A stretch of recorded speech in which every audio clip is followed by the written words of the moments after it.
도심 한가운데서 독보적인 분위기를 풍기는 건물, 전주의 복합 문화 예술 공간인 우진 문화 공간입니다. 2021년 신축년 흰 소띠의 해를 맞아 이곳에서 특별한 전시가 열리고 있다는데요. 신축년 띠전, 이름하야 잘 되지 않겠소입니다. 전북에서 활동하는 25명의 작가들이 각자의 전공과 개성에 걸맞게 소를 해석한 전시입니다.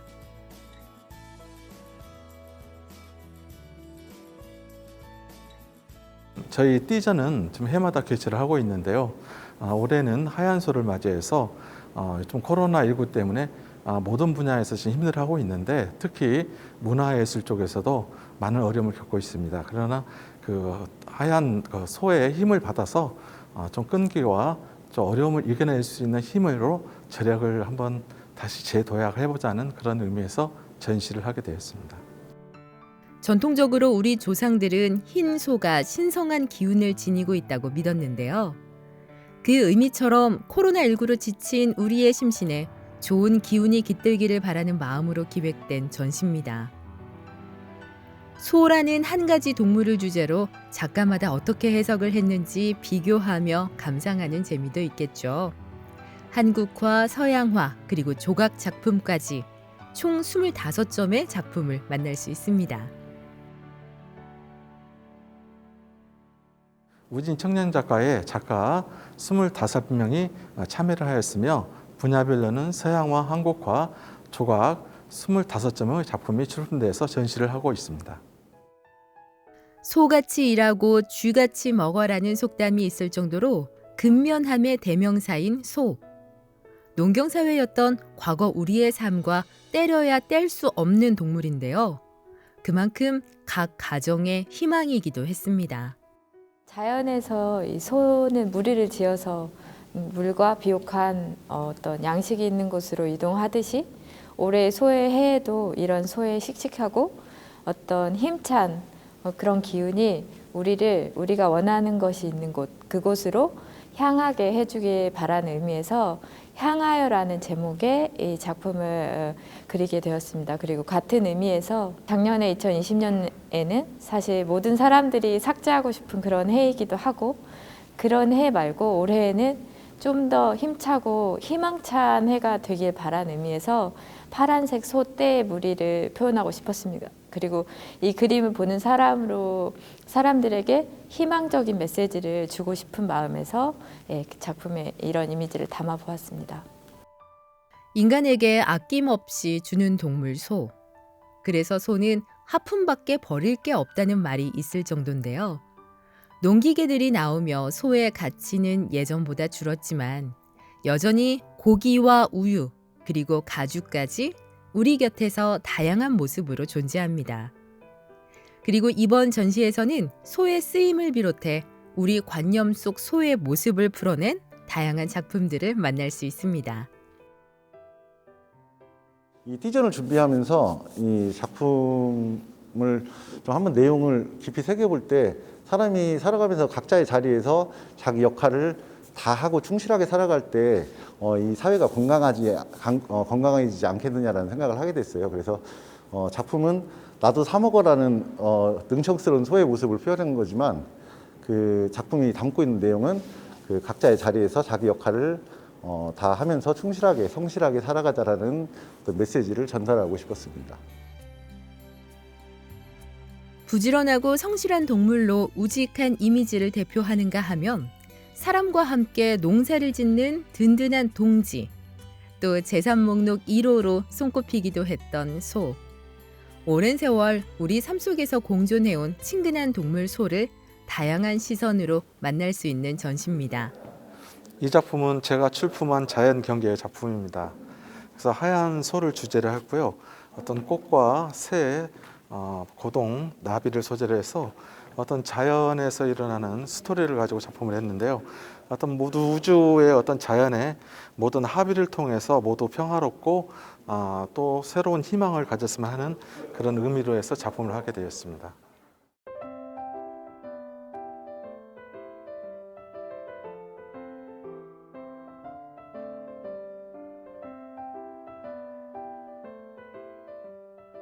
어떠신가요? 작품을 통해 소의 힘찬 기운들이 전해지시나요? 이번 전시는 어떤 연령에 국한되지 않고 어린이부터 청소년, 청년, 중년, 노년에까지 다양한 분들이 와서 작품을 보고 소처럼 뒷심 있고 우직하고 힘차고 어떤 새롭게 도약할 수 있는 힘을 받았으면 하는 바람을 가지고 있습니다.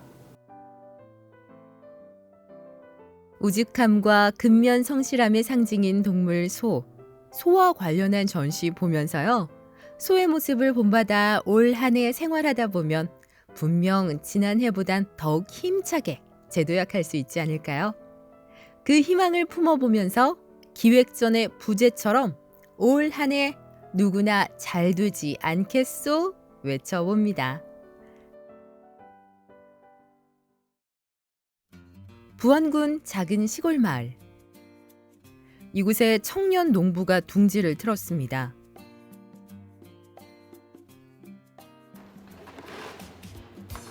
주인공은 올해 33살의 황호삼 청년 농부. 광주에서 생활하던 황호삼 씨는 지난 2017년 고향 부안의 귀농에 축사 살림을 꾸려가고 있는데요. 올해로 4년차 농부입니다.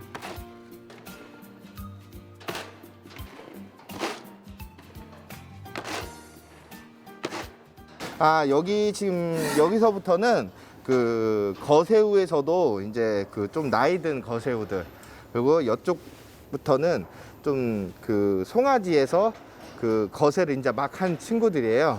사료부터가 우선 조금 달라요. 우선 여기 송아지에서 이제 막 거세한 친구들은 사료 자체가 이제 건초 사료가 좀 더 많이 들어가서 이렇게 보면은 녹색 물질이 많이 보일 거예요. 티모시나 뭐 이런 건초 사료들이 더 많이 들어가고, 여기 그 거새우에서 이제 비육으로 이제 진짜로 들어가는 소들은 좀 더 그 갈색 톤이 더 많을 겁니다. 이게 이 친구들은 좀 단백질, 그러니까 콩비지라던가 이런 단백질 함량으로 더 많이 첨부를 해서 비육을 시키고 있습니다. 어린 시절 소를 키우던 부모님을 지켜보며 40살이 되면 귀농을 해 소를 키우겠다고 입버릇처럼 말해왔던 황호삼 씨. 그런데 그 계획이 10년이나 빨라졌습니다. 그만큼 이 일에 대한 확고한 신념이 있었던 거죠. 제가 어렸을 때 아버지가 농사랑 조그만하게 이제 그 외양간이라고 하죠. 집 앞에다가 이제 소를 키웠는데, 이제 고등학교를 제가 중학까지 여기서 나오다 고등학교에 타지에서 고등학교에 나왔거든요. 주말에 집에 오면 이제 부모님이 이제 바쁘시니까 제가 이렇게 소밥을 주고 그랬는데, 그게 정서적으로 너무 좋더라고요. 그래서 그때부터 꿈이 나중에는 그 소를 키우고 살고 싶다라는 꿈이 생겼습니다. 소와 교감을 하며 지내온 어린 시절. 하지만 귀농까지는 쉽지 않았습니다. 주변의 반대가 만만치 않았죠. 예, 반대가 심했죠. 그 전에 전직의 교사였으니까, 중학교 교편 잡았다 보니까 부모님이 엄청 반대가 심했어요. 예. 근데 이제 원래 꿈이 이렇게 소 키는 게 제 꿈이어서 그냥 부모님을 이기고 내려왔죠. 네. 그의 꿈을 꺾을 수 없었던 가족들은 어느새 그의 든든한 응원군이 되어주기로 했습니다.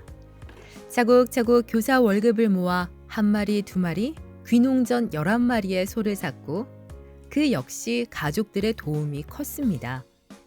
그리고 11마리의 소를 키우던 작은 농가는 현재 900두의 소를 키우는 대농이 됐죠. 지금은 소들의 점심시간, 청년 농부답게 먹이 역시도 남다른 시도를 했습니다. 저희 집 그 사료는 좀 특별하게 만들고 있습니다.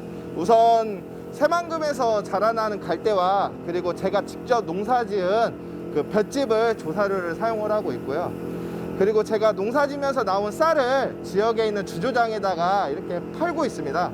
그래서 팔아서 거기서 막걸리를 만든 다음에 그 나온 이 지게미를 다시 사료로 만들어 가지고 소에다가 먹이고 있습니다. 그래서 거기서 소가 먹고 나온 그 분뇨를 다시 퇴비로 사용을 하는 그 자연순환 공법을 이렇게 사용하고 있습니다. 이 시간을 기다렸을 소들을 위해 서둘러 먹이를 나눠주는 황호삼 대표. 지금이야 이렇게 능숙하고 수월하게 작업을 해나가지만 처음엔 당연히 시행착오를 겪었습니다. 하지만 그 시행착오들은 황호삼 대표에게 든든한 밑거름이 됐죠. 소를 처음 키워보니까 소 이제 그 사양 관리하는 면에서 많이 어려웠습니다. 소가 흔히 말하면 어디가 아프면 그 아픈 거대로 약을 처방을 해야 되고, 그리고 소가 어떤 거를 밥을 달라면 그에 맞게끔 또 밥도 줘야 되고 그러는데, 그런 시행착오가 조금 처음에는 어려웠습니다. 그래서 사실 많이 그때 관리를 못해서 소가 좀 몇 마리 죽기도 하고 그랬었거든요. 그 부분이 소 키우면서 가장 큰 시행착오였던 것 같습니다. 힘든 순간마다 그에게 가장 큰 힘을 보태준 그의 아내. 경제적으로도 힘들어지고 육아 역시 홀로 도맡았음에도 불구하고 남편을 향한 응원을 멈추지 않았습니다. 그 덕분에 소에게만 집중할 수 있었던 황호삼 대표. 소의 특성을 알아가는 것도 그에겐 새로운 즐거움이었는데요. 소가 모성애가 강한 동물이라는 것도 제대로 소를 키운 뒤에야 알게 됐습니다. 이 소 같은 경우는 그 엊그저께 낳은 소예요. 그래서 이제 출생신고도 지금 안 하는 상태인데, 지금 이렇게 보시다시피 둘이 항상 붙어 있죠. 예, 어미가 이 송아지를 옆에 칸에다 옮기거나 이 송아지를 조금만 다른 데다 옮기면 계속 엄마 하고 새끼를 찾아요. 근데 눈에서 눈물이 날 정도로 이 모성애가 엄청 강합니다. 그리고 또한 소도 계속 어미를 바라보면서 서로 울거든요. 그래서 지금 여기 칸을 하나 이렇게 이 두 친구를 위해서 이렇게 방을 만들어 놨습니다. 소의 특성도 모르고 무작정 좋아하기만 했던 과거와 달리 소에 대해 조금씩 알고 난 지금은 일이 더욱 재밌어진 것도 사실. 일이 재밌어지다 보니 축사의 규모는 점점 더 커졌습니다. 황호삼 대표의 부지런함이 있었기 때문에 가능한 일이었겠죠.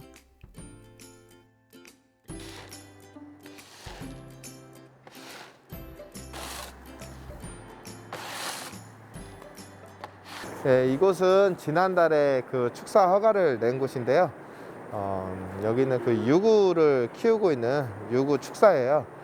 제가 이제 생산부터 가공 유통을 이렇게 하고 싶어서 도전하고 싶어 이렇게 유구를 키우게 됐습니다. 새로운 도전엔 두려움도 뒤따르지만 두려움 대신 일단 시도하는 쪽을 선택한 황호삼 대표.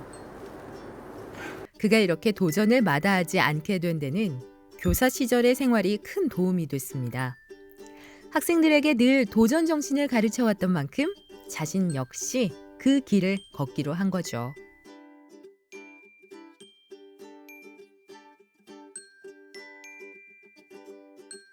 그리고 실제 하나 둘 실천해 가고 있는 황호삼 대표. 자신이 키운 소에 자부심이 있기 때문에 정육점과 정육식당도 함께 운영하고 있습니다.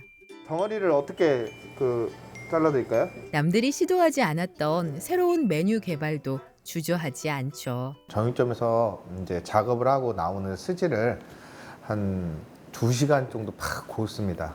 고아가지고 센 불로 고아서 이거 육수랑 같이 기본 베이스로 라면이랑 스프랑 넣고 끓여주시면 아주 간단한 그 한우 라면이거든요. 그가 개발한 한우라면. 고기와 라면의 조합이라 그 맛이 궁금해지는 순간인데요. 맛은 이게 되게 시원하고 시원하면서 육류가 향이 느껴지면서 이게 마지막에 그 라면의 감칠맛까지 탁 잡아주니 이 삼박자가 어우러진 그러한 맛입니다.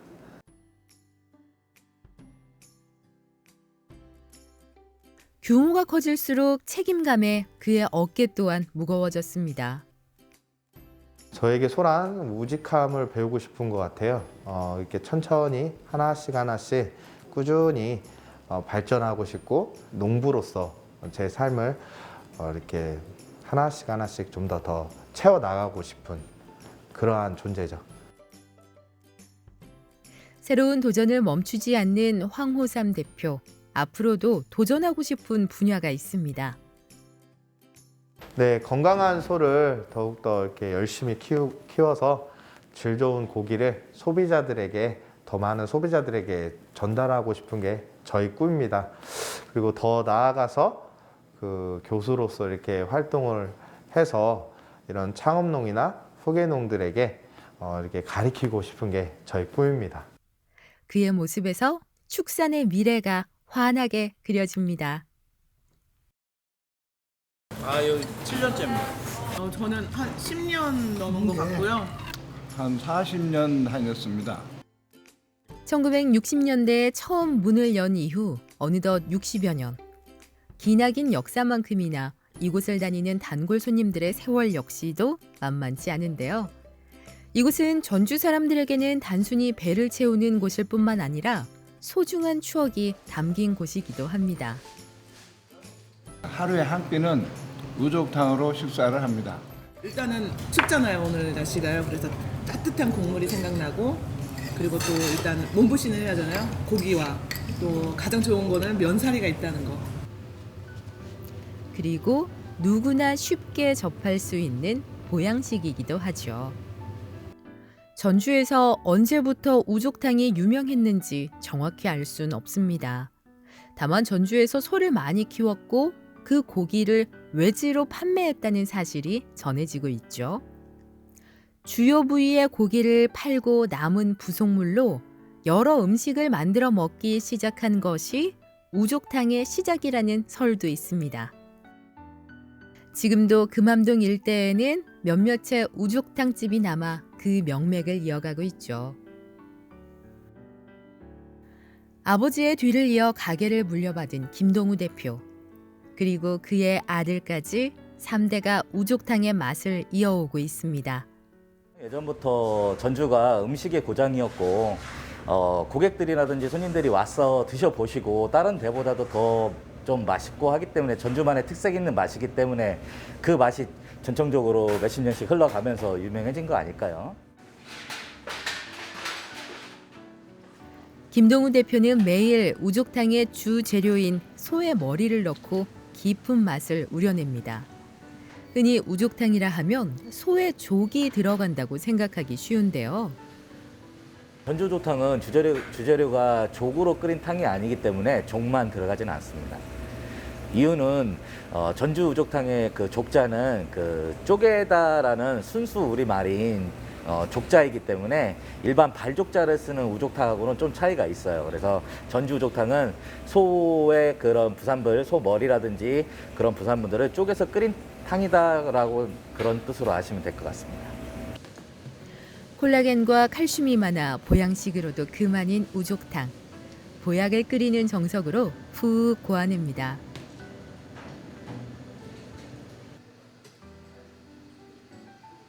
팔팔 고아낸 우족탕은 손님상에 나가기 전에 한 번 더 끓여내는데요. 찬바람 부는 이맘때면 언제나 생각나는 그 맛. 늘 맛있었고요. 네, 맛이 변하지 않습니다. 일단 국물이 진짜 진해요. 국물이 진하고 고기도 늘 신선하다는 거.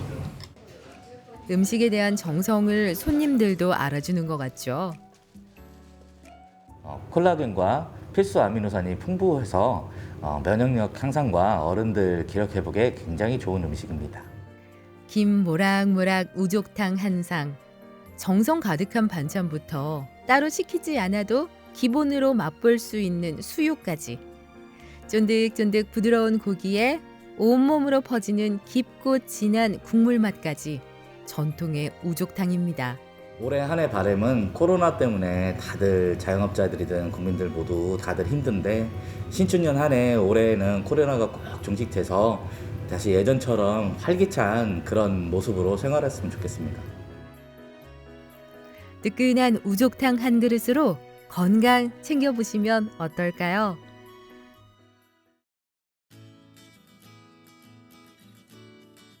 듬직하고 우직함으로 우리 민족의 사랑을 듬뿍 받는 동물 소. 특히 올해는 성스러운 기운이 가득하다는 신축년 흰 소의 해입니다. 언제나 이롭고 좋은 기운을 가져다주는 소처럼 새해 우리 역시도 올해는 뭐든 잘 될 거라는 희망 하나씩 품어보세요.